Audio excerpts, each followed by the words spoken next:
Audio Jungle. Assalamualaikum warahmatullahi wabarakatuh. Jumpa kembali dengan saya Aliman Haris dari Sandasan Musik. Kali ini akan kita musik masalah jurnalis dan aktivis. Karena minggu terakhir ini di medsos Rami sempat ada pembahasan di salah satu beberapa status dari netizen yang musik tentang eksistensi aktivis dan jurnalis. Pemirsa, saya coba buka dulu.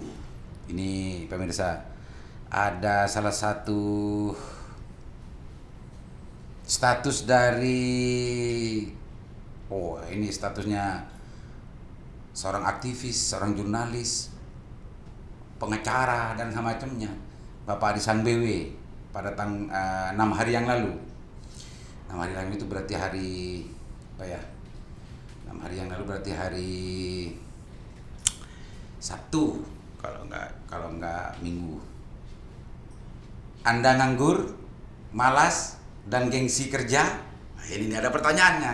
Anda nganggur, malas dan gengsi kerja, ogah usaha, banyak cicilan, jadilah aktepes. Jadilah aktepes dan bikin keplek peres. Ini gratis. Bay modal ngelemis. Ini nih, bay modal ngelemis, insya Allah beres, pes-tepes. Wah, ini statusnya luar biasa ini. Orang ini memang orang nyentrik orang ini. Orang sendiri aktivis, orang sendiri jurnalis, legend bahkan jurnalis di Kabupaten Bangkalan. Ditambah lagi sekarang, jadi praktisi hukum, jadi pengacara. Pemirsa musik, ini menarik ini. Kalau saya sedikit mencerna bahwa karena memang orangnya orang-orang lapangan, orang aktivis, dari jurnalis juga dan macamnya. Bahkan orang ini kalau demonstrasi sendirian juga jadi. Jadi dia mengalami sendiri di dunia aktivis dan jurnalis. Status ini mungkin tidak akan menurut saya juga tidak berdiri di ruang hampa, tidak ahistoris. Statusnya Mas Risang ini tidak ahistoris menurut saya, karena memang selain Mas Risang juga banyak juga yang juga sering sandasan di warung ke warung, dari di medsos juga sering juga dibahas gitu ya, berulang-ulang. Cuma minggu ini saya sempat ngapcer statusnya Mas Risang ini, dan status ini sempat dikomentari sekitar berapa ini, kurang lebih 39 komentar. Wah, saya baca saudara, pemirsa, salah satu responnya dari Muhammad Saipul, dari akun Muhammad Saipul, inisial apa, dari Muhyiddin CP, pengemis tidak punya harga diri. Wah, ini ganya ini. Pemirsa, ganya ini. Yakub Lawyer, pola aktepesnya dirimu. Ini yang dari Yakub Lawyer ini, akun Yakub Lawyer. Dan juga dari Muhyiddin CP lagi ditanggapi lagi, manter Jawa kinah dari PC haram, hasil gratifikasi, cari yang halal dan barokah saja. Ini salah satu kutipan perbincangan di medsos musik. Pemirsa, saya yakin apa yang ditulis oleh Mas Risang ini tidak ahistoris dan berdiri di atas suasana yang kosong. Mungkin Pak Risang pernah melihat, menyaksikan, atau mengalami. Pemirsa, atau mengalami sendiri bahwa jadi aktivis itu dan jurnalis itu mudah untuk mendapatkan akses, mudah untuk mendapatkan sesuatu yang pes-tepes kalau dalam istilahnya Pak Risang, yang pes-tepes. Tapi modalnya yang Pak Risang harus ngelemis. Ini yang perlu untuk kita urai lebih dalam lagi. Pemirsa, aktivis itu sebenarnya adalah sebuah profesi dan kalau itu dinamakan profesi bolehlah. Tapi aktivis itu sebenarnya adalah sebuah istilah yang lebih pas ketika kita sematkan kepada pribadi-pribadi yang punya mental perintis. Aktivis itu sebetulnya lebih pas ketika kita sematkan kepada pribadi-pribadi yang mempunyai mental pejuang. Mental perintis bukan pengemis. Mental pejuang bukan petualang. Gitu pemirsa. Tapi kalau katanya Mas Risan, kalau orang nganggur gitu ya, ada nganggur dan semacamnya, kalau punya modal ngelemis, jadilah aktivis dan buat ceplek pers, pasti akan dapat pes-tepes gitu. Kenapa seperti itu? Ya kita akan urai lebih lanjut lagi pemirsa. Tapi sebelum masuk ke bab itu, kita urai lebih dalam lagi. Saksikan komersial video berikut ini.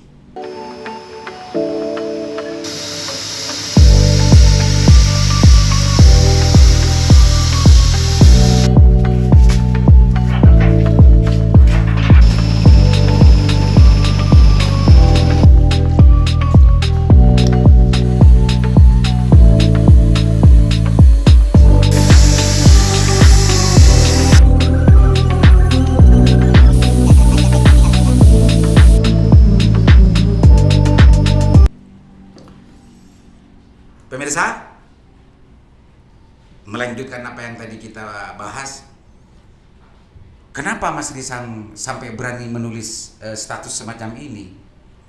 Karena mungkin sandasan di berbagai tempat, di medsos dan juga di warung-warung kopi dan segala macamnya.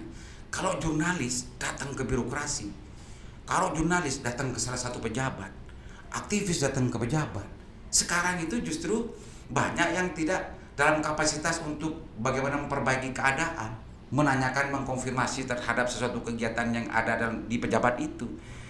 Anehnya juga, kabarnya juga, infonya juga, para pejabat dan birokrasi yang dimintai, yang disilaturahimi itu justru sibuk menyiapkan amplop. Itu kabarnya begitu pemirsa. Musik. Bener apa enggak itu? Simpulkan sendiri. Dan karena saking banyaknya sandasan itu di luaran dan segala macamnya, mungkin yang banyak punya pengalaman juga ngerasani juga tentang persoalan ini, saya yakin seyakin-yakinnya bahwa ini benar adanya.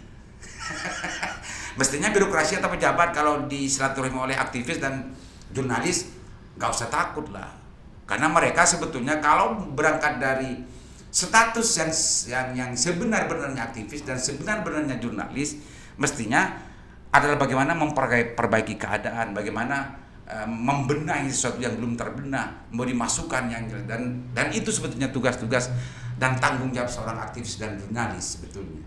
Kalau yang jurnalis mestinya mengkonfirmasi sebuah berita, apakah berita itu biar isu itu tidak bernilai isu dan bernilai berita benar setelah dikonfirmasi.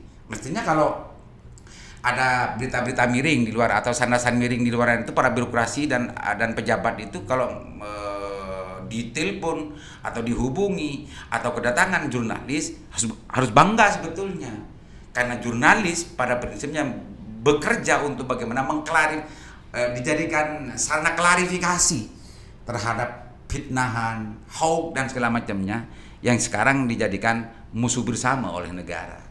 Gitu. Tapi ini aneh memang. Saya sendiri pernah menjadi aktivis dan sekarang juga belajar untuk menjadi jurnalis. Memang godaan-godaan itu memang benar adanya. Saya sendiri sudah sering kali juga mendapatkan godaan semacam itu. Kalau tidak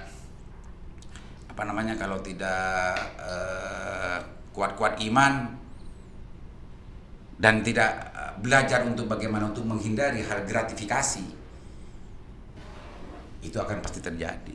Anehnya yang terjadi itu aktivis-aktivis yang model ngelemis semacam ini memang sengaja untuk mencari-cari kesalahan birokrasi, mencari kesalahan pejabat untuk mendapatkan bagian dari apa yang digarong. Itu targetnya sebetulnya. Dan ini banyak ini dikeluhkan juga. Dikeluhkan juga, bahkan cerita dari teman-teman komunitas wartawan Bangkalan waktu kerjasama dengan Dinas Pendidikan Kabupaten Bangkalan waktu turun ke korwil-korwil pendidikan juga kepala-kepala sekolah di desa, memang ada pengakuan juga. Itu ada cerita, saya kan gak ikut waktu itu, ada cerita bahwa yang dikeluhkan memang banyak wartawan dan jurnalis yang datang ke sana itu menjadi yang dikeluhkan itu. Karena disasar itu sebetulnya bukan klarifikasi, tapi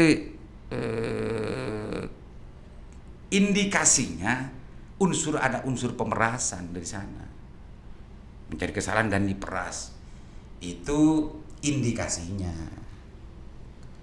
Kalau semua jurnalis dan aktivis berjalan sesuai dengan tupoksinya, sesuai dengan tugas dan pokoknya, mestinya setiap pejabat yang dihubungi, setiap pejabat birokrasi yang disilaturahmi oleh kedua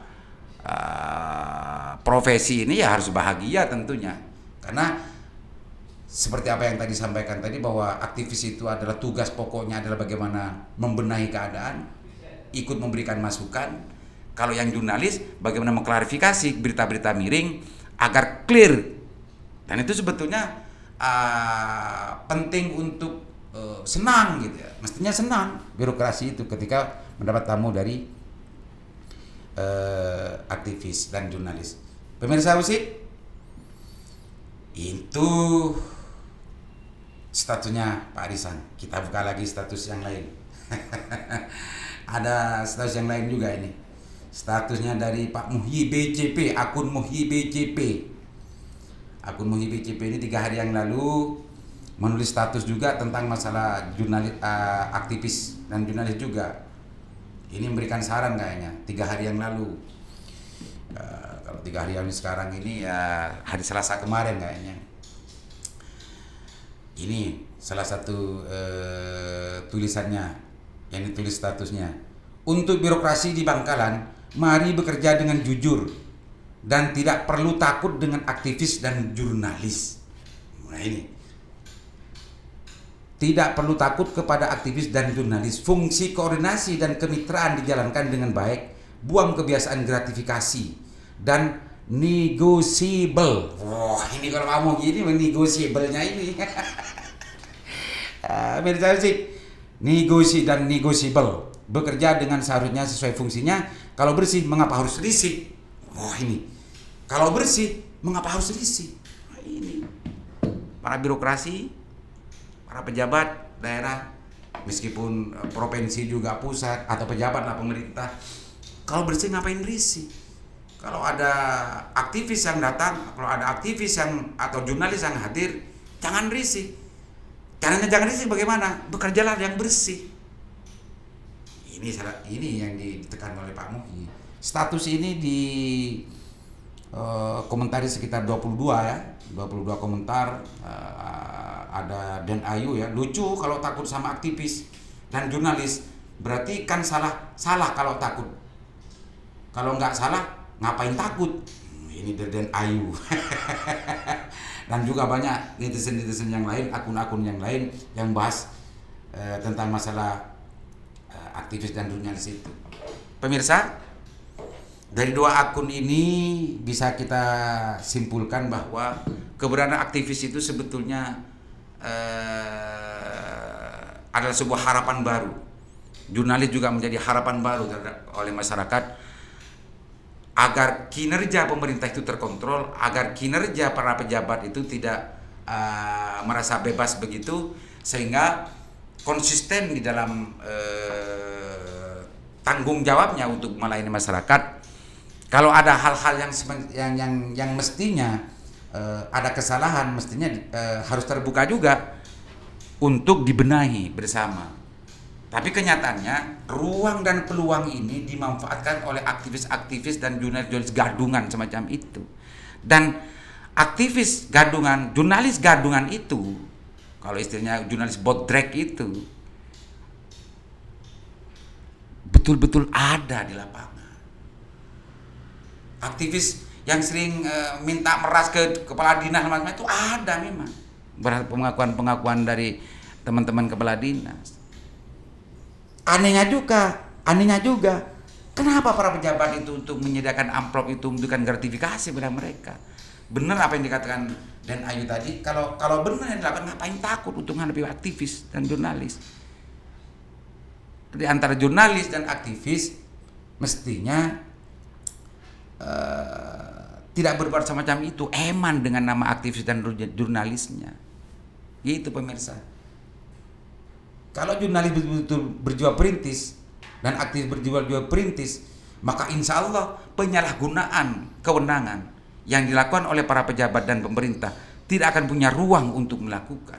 Tapi kalau aktivis dan jurnalisnya itu kompromis dan ngelemis, ya ini akan justru akan semakin memberikan kekuatan baru, keberanian baru untuk berbuat sesuatu yang sebetulnya ditentang oleh para aktivis dan jurnalis.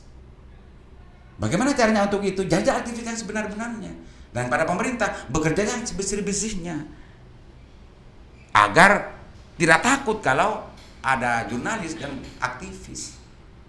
Gitu pemirsa. Musik. Hanya sekedar kesimpulan, himbauan saya aja, himbauan dari saya kepada teman-teman jurnalis dan juga teman-teman aktivis, karena saya sendiri itu pernah jadi aktivis dan mungkin sampai detik ini saya masih tetap mempunyai jiwa aktivis. Mudah-mudahan tetap dijaga oleh Allah Subhanahu wa taala. Dan hari ini saya sedang belajar, 3 tahun terakhir saya sedang belajar untuk menjadi jurnalis.